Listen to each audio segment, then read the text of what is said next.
날마다 쓰는 나의 신앙일기 TV 데일리 큐티 나무향기입니다. 오늘은 12월 13일 수요일입니다. 오늘 함께 묵상할 성경 본문은 에베소서 5장 1절에서 4절입니다.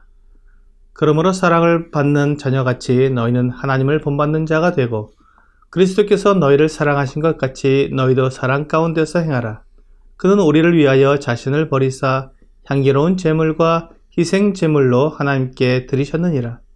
음행과 온갖 더러운 것과 탐욕은 너희 중에서 그 이름조차도 부르지 말라. 이는 성도에게 마땅한 바니라.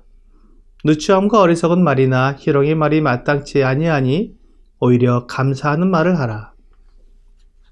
에베소는 우상 숭배와 마술이 만연한 지역이었기 때문에 악과 더러움이 가득했습니다. 그와 같은 곳에 사는 성도들에게 바울은 하나님을 본받는 자가 되라고 말씀하고 있습니다.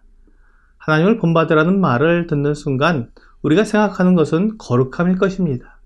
하나님의 거룩하심처럼 우리도 거룩해야 한다는 것입니다. 베드로전서 1장 14절부터 16절도 같은 말씀을 하고 있습니다. 너희가 순종하는 자식처럼 전에 알지 못할 때에 따르던 너희 사욕을 본받지 말고 오직 너희를 부르신 거룩한 이처럼 너희도 모든 행실에 거룩한 자가 되라. 기록되었으되 내가 거룩하니 너희도 거룩할지어다 하셨느니라. 하나님의 자녀에게는 하나님처럼 거룩한 삶이 요구되는 것을 알 수 있습니다. 또한 바울은 에베소 성도들에게 사랑 가운데 행하라고 말하고 있습니다. 에베소 성도들이 사랑 가운데 행하는 기준은 예수 그리스도의 사랑입니다. 예수 그리스도의 사랑은 우리를 위하여 자신을 버리시고 하나님께 드리신 희생으로 나타납니다. 희생이 없는 사랑은 사랑이 아닙니다. 자식에 대한 부모의 사랑은 온전한 희생으로 나타납니다. 아이가 부모를 위해 아무것도 할 수 없고 부모의 시간과 노력을 다 빼앗아가지만 부모는 아이를 사랑하기 때문에 그 모든 것을 다 내어주면서 아이를 돌봐줍니다. 주 예수님은 우리를 사랑하셨습니다. 본문에는 그것을 우리를 위하여 자신을 버리사 향기로운 제물과 희생 제물로 하나님께 드리셨느니라고 표현하고 있습니다. 주 예수님께서 우리를 사랑하시는 것을 가장 잘 표현하는 것은 주님의 희생이었습니다. 로마서 5장 6절부터 8절에서도 같은 말씀을 하고 있습니다. 우리가 아직 연약할 때 기약대로 그리스도께서 경건하지 않은 자를 위하여 죽으셨도다. 의인을 위하여 죽는 자가 쉽지 않고 선인을 위하여 용감히 죽는 자가 혹 있거니와 우리가 아직 죄인 되었을 때 그리스도께서 우리를 위하여 죽으심으로 하나님께서 우리에 대한 자기의 사랑을 확증하셨느니라. 그리스도께서 죄인 된 우리를 대신하여 죽으신 것이 하나님의 사랑에 대한 확증이라고 말씀하고 있습니다. 주님께서는 향기로운 제물과 희생 제물로 자신을 드리셨습니다. 하나님이 기뻐하시는 제사를 드리신 것입니다. 요한복음 14장 31절은 오직 내가 아버지를 사랑하는 것과 아버지께서 명하신 대로 행하는 것을 세상이 알게 하려 함이로라고 말씀하셨습니다. 주 예수님은 아버지를 사랑하는 마음으로 아버지께서 말씀하신 것을 그대로 순종하셨습니다.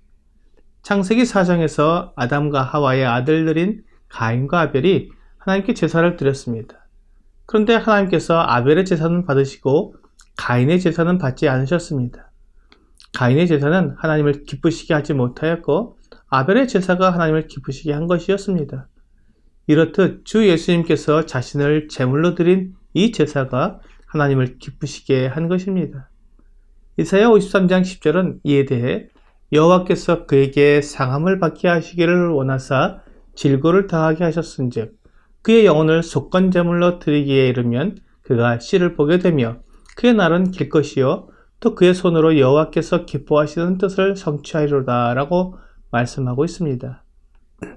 사랑하는 사람을 위해 자신을 희생하는 사랑이 가장 큰 사랑입니다. 주 예수님은 우리에게 이런 사랑을 하셨습니다. 바울이 사랑 안에서 행하라고 한 그 사랑은 바로 이와 같은 자기 희생의 완전한 사랑을 말하는 것입니다. 에베소 사람들이 하고 있는 음행과 온갖 더러운 것과 탐욕은 성도들 가운데서는 그 이름이라도 부르지 말라고 말씀하고 있습니다. 에베소 성도들은 그들이 살고 있는 에베소 성 안에서 이렇게 더럽고 부끄러운 일들이 끊임없이 일어나고 있는 것을 알고 있습니다. 성도들이 이렇게 악한 일에 둘러싸여 있더라도 결코 그들과 같은 행동을 할 수는 없습니다.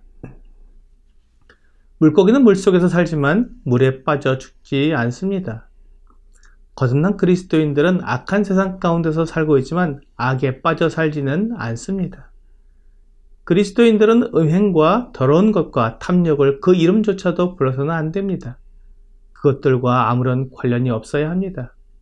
세상은 점점 더 음란해지고 점점 더 악해지며 탐욕스러워지고 있습니다.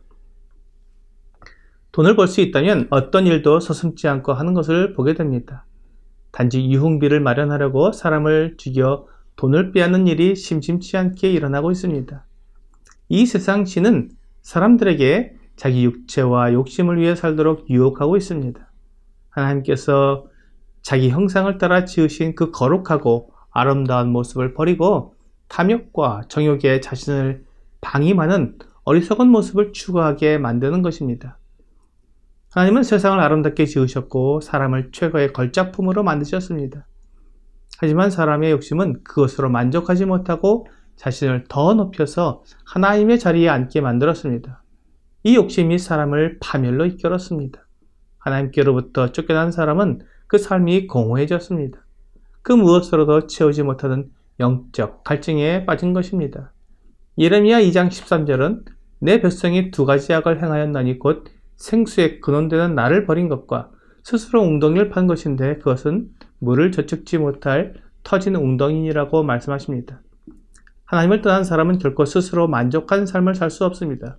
그래서 그 공허함과 그 허무함을 메꾸기 위해 음란을 쫓고 탐욕을 부리는 것입니다. 바울은 이제 에베소 성도들에게 그들의 말에 대한 교훈을 하고 있습니다.